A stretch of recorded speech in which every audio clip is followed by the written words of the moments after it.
It's that time of year, folks, when New Japan Pro Wrestling's month-long climax commences. And a month-long climax, if we don't pace ourselves, we're going to blow our load too goddamn early, and then what the hell are we going to do? It's just going to dribble out a little bit. Sploot, sploot, sploot. Now that that image is seared into your goddamn brain, boy, there is some chafing going on in certain areas already. Some that can be addressed with just a little bit of cream, and others that will have to be cut out like a goddamn cyst. A Bullet Club-sized cyst, as it were.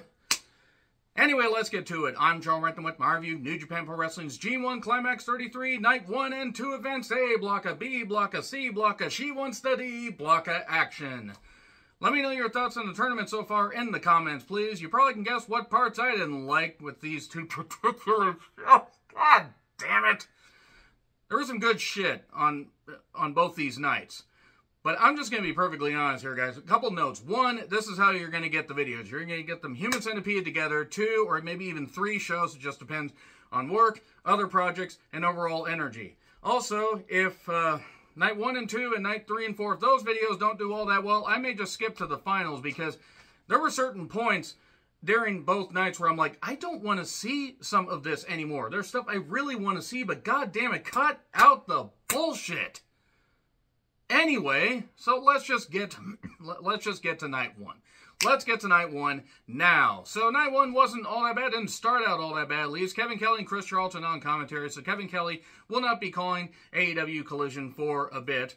And you know what? Him and Chris Charlton, a tremendous commentary team. So El Phantasmo against Yoshihashi. What happened to Yoshihashi's hair? What did he do? Why did he do that?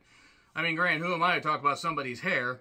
But nevertheless, cheers for ELP, but he's still finding his way as a face and still having to convince people he turned over a new queef. I think I said that right. Yoshihashi targets the knee. Yoshi can work. I just don't find him interesting.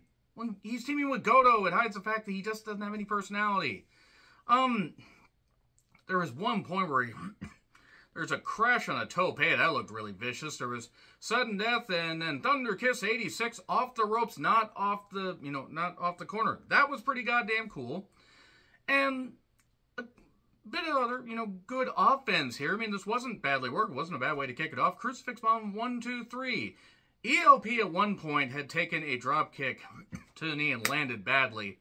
And that was the first of a few headers that happened during Night 1 and 2, so I hope ELP's alright. And then Chase Owens versus Gabriel Kidd, or Gabe Kidd, or whatever the fuck, he's part of the new Bullet Club, the vicious Bullet Club. The Bullet Club that has infinitely less talent than it's had in previous incarnations. A jump start by Kidd. At one point, he slaps all the young lions, dives on Chase, and then they're back in the ring, and then Chase hits a package pile driver a few minutes in, 1, 2, 3. That is all the coverage I'm going to give to really any Bullet Club match, because I'm sick of it. I'm just sick of it. Tonga Loa took on Kenta, who is the current Defy Northwest Wrestling Champion. Yeah, he's he beat Nick Wayne for the championship, and I like Kenta, and I don't mind when Kenta's a heel. I just hate when we get this long, drawn-out bullshit. Tonga Loa was out for a while with a knee injury. I'm glad that he's back. I forgot it has been a sizable amount of time that he has missed. Kenta does his usual antics. He targets the knee. Tonga Loa fires back. And then we get a ref bump, because of course we fucking do. We get a chair to the knee, to massive boos. The ref catches the feet on the ropes after he wakes up from his soma coma. Then a low blow, but then a spear and ape shit. 1, 2, 3, and Tonga Loa wins. Let's move on. Shota Umino and Ren Narita. 2 of the new Three Musketeers. The new Three Musketeers. The new Three Musketeers. They've done different incarnations of that. That being said, Narita and Umino going head-to-head, and this was the best match of Night 1, in my personal opinion. They went back and forth with some good offense. Narita being a really, really great mat-based wrestler. Shota is not bad at all. He did hit a couple crossroads variations. Got a reverse DDT spot. A sleeper into a knee bar. Scorpion, we've run 5 minutes left. This was well-paced. I encourage you guys, if you don't check out all that much, check this one out. I mean, check out ELP and Yoshihashi. This is a particular match on Night 1 that you need to check out. Shota fires up again. A double slap. 2 ball, we're knocked out. Don't know what the fuck I'm on about. And we get more back and forth. We're down to 1 minute left. A stretch, 30 seconds, a German for 2, and then I think they mistimed how they were going to get a really, really hot near fall, before the time limit, but whatever. We get a time limit draw. That's okay. I don't mind that in this case. They each get 1 point. And you and I are destined to fight forever. So good stuff. The best match of the night. And then Okada took on Okanda, as it were. We're just going from BA, BA, BA, by the way. I probably should have said that. Up, up, down, down, left, right, BA. Start. Can Okada three-peat and win the G1 for the 5th time, tying Masahiro Shono? Did you know Shono was a 5-time G1 winner? I bet some New Japan fans didn't, at least those that are newer. I actually thought it was 4 times, but then again, my knowledge of certain things sometimes will fade a little bit. I'll have to be reminded. Okan can wrestle. I just don't know if they're going to let him do anything more than this. It was a good mat work to start. Okada getting, nearly passing out and then getting pissed. Toying with Okada is never a good idea. Chops and a nice gut wrench by Okan. And then atomic drop. That was cool stuff. A high German by Okada. We got a landslide. But then we got the choke. And oh no, Okada's he's gonna give up. But he maintains wrist control. And then ends up, after some counters, hits the Rainmaker. 1, 2, 3. Good match. It was a good way to follow up Narita and Umino. Good stuff. I mean, I enjoyed that. Yota Tsuji took on Kaito. Kiyomiya? Kaito. That's what I'm going to call him. I could call him KK, but no, I don't think I should call him that. I've never seen anything that Kaito's been in. At least I wanted to say that, but somebody actually did furnish me with the match where Okada beat the shit out of a guy from Noah. And it turned out to be that Kaito guy where he just beat him like a drum, like he owed him money. It was insane. Yota Tsuji's smile is off-putting. Maybe it's supposed to be, but nevertheless. Yota dives to start. He suddenly my God, he killed him already. Well, okay. That's really bad. And Yota Tsuji with good speed and, good power early on. Kaito with good knee focus. He can work. There's somebody not familiar with him, he can work. And then a gory special got countered. We got a tiger suplex for 2. And a shiny wither from Kaito. 1, 2, 3. He beats Yota, who's still smiling. What the fuck? Anyway, this was what it was. I didn't mind it. It wasn't great, but it was a halfway decent showing for Kaito. And Tai Chi and Will Ospreay, champ versus champ. KOPW champ versus US champ. And, well, this was kind of brutal. I was really worried about Will Ospreay at one point because he got kicked and it seemed like it cupped his ear and he was all thrown off. I hope he's all right. I hope he was just selling. There were a few moves before that, such as a screwdriver, and then this was kind of a point where it just went a little bit slow while they made sure Ospreay was all right.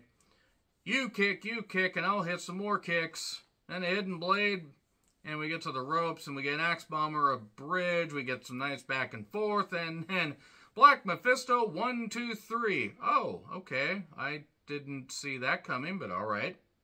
I hope that Will Ospreay's all right. And then Sanada took on Hikuleo. The champ versus a big power guy.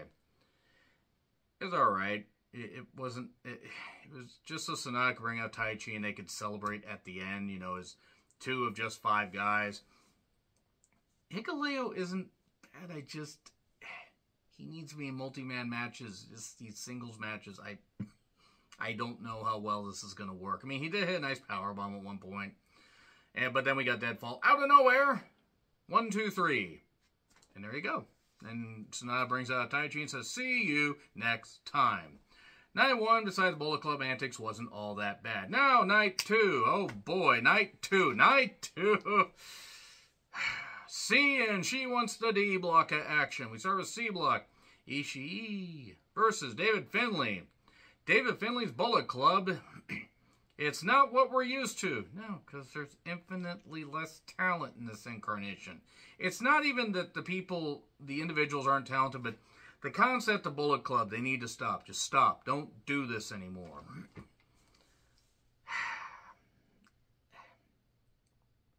David Finlay is not a bad worker, but I just don't think this David Finlay-led Bullet Club's going to work. It had its moments where it was all right, but it also kind of just blended together. He ended up hitting Oblivion 1, 2, 3. I think Ishii's probably got this and maybe one other G1, and he's probably done because, you know, age and Father Time catches up to everybody. I mean, I don't know. I tend to zone out of the Bullet Club stuff. Yano and Hiroki Goto. Yano had a mascot. Tomokun. I don't actually know how to say it. It was like if a New Jersey Devil went Super Saiyan, I guess. I don't know why they're... Yano and the Jeep, they could have cut it to 3 blocks. They could have had 8 people in each block. And you could have cut 4 people out. Yano could have been one of them. No disrespect, and I don't think you would have missed anything. Or you could have put 4 other people. You should have had Lance Archer in this goddamn thing as opposed to the way he did a Battle of the Belts just yesterday as I'm recording this. Goto ended up, they get involved underneath, and Goto had the mascot head on, got back in. They did some stuff where it's like Yano was trying to wrestle, and then he tried to do antics. Who else but Yano, GTR 1, 2, 3. There you are. There you are. So Hinare has a new look with a shaved head and the tattoo on the face. I mean, I wouldn't have messed with the guy anyway. I mean, I don't know who would have, but good God, he looks fearsome now. You got Mikey Nichols. New Zealand versus Australia. I mean, I know these guys, I imagine these guys know each other pretty goddamn well, but it's just, this was, the finish took me out of it because I'm really worried. Mikey Nichols was bleeding at one point, kind of badly for a bit. Big superplex, Ultima, you know, Hinare tries to get the full Nelson on, but Mikey gets to the ropes. Big old sliding lariat, some very hard kicks, an exposed knee in the corner, Mikey staring up at the spotlight. Hinare, oh, Jesus Christ. They tried to do this thing where I don't know what the hell Mikey calls his finisher. If you know, please let me know. But Mikey hits his finish. Hinare lands right on his fucking head.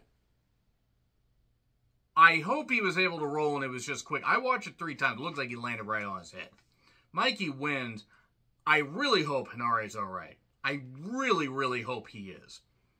Like, the G1 secondary, I just hope he's alright. Because that looked really, really bad. God damn it, that was brutal. That finish just took me out of it because I was just worried. Hinare's a tough guy. He's fought back from a lot of stuff, but God. Ouch. Decent enough match, though. Shane Hayes against Alex Coughlin. Or Alex Coughlin. He's Jackie Coogan's long-lost grandson. Anybody who gets the Jackie Coogan reference, God, you are just as weird as I am. I'm done with the Bullet Club stuff. Coughlin is not a bad worker at all. Mikey hit a jump PK. There was a nice DVD for 2. It looked like, hey, Alex might win, but then they're outside. He throws chairs in the ring. Takes one of the tag team championships. I think it's a strong tag team championship, I think. I don't know. I think it is. And throws it in the ring, but then he's arguing with the ref, and then he gets dropped on the chairs, and Alex gets hit with this, I don't know, pop-up slam something or other. I don't know what the hell it was. 1, 2, 3. So Shane Hayes, last name is also my favorite, speed spell in Final Fantasy. There you go. That's a deep cut. Alex Coughlin lost. Good job. Shingo then took on Eddie Kingston. A very hard-hitting match. Very, very hard-hitting. Eddie has to be thrilled being in Japan, and I'm glad that he's getting to do something that he wanted to do. They basically hit each other really hard. Very hard, no sold shit for a while. And then a Northern Lights suplex. 1, 2, 3. This was one of the ones we're tuning in for, as far as night 2. So good stuff. Good stuff in C Block. Eddie is not going to win the thing. I would love it if Eddie did. I would love to be proven wrong, but he won't. And then we pretty much hit the peak of night 2. Tanahashi versus Zack Sabre Jr. I said it pretty much since 2020. And I've gotten more and more amplified saying it the last 2 years. Especially last year. It's got to be Tana's last G1. He's going to be 47 in November. with knees that are about 15 to 20 years older than that. He's got that iron will. I love and appreciate everything he's done for New Japan, for wrestling in general. He had to be more ground-based here. Him and Zack Sabre Jr., easy for me to say, have worked well together in the past. And Zack Sabre Jr. focused on the knee. Tana kept focusing on the arm. There was some good stuff here. Some nice counters. An arm breaker by... cross arm breaker by Tana.